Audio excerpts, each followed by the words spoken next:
Il problema va risolto sorridendo. Arrabbiarsi a cosa serve, dimmi tu.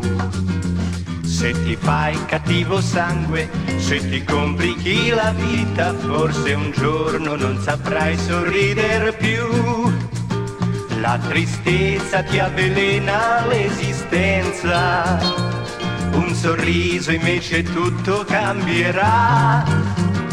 Se sei al mare o sei in montagna, se sei in macchina o in città, se sorridi la fortuna arriverà.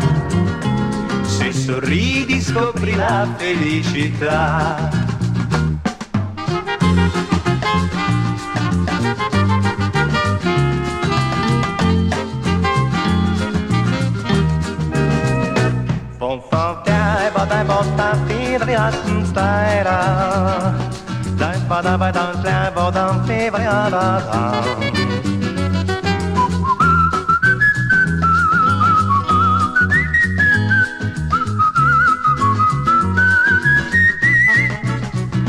La tristezza ti avvelena l'esistenza, un sorriso invece tutto cambierà. Se sei al mare o sei in montagna, se sei in macchina o in città, se sorridi la fortuna arriverà. Se sorridi scopri la felicità.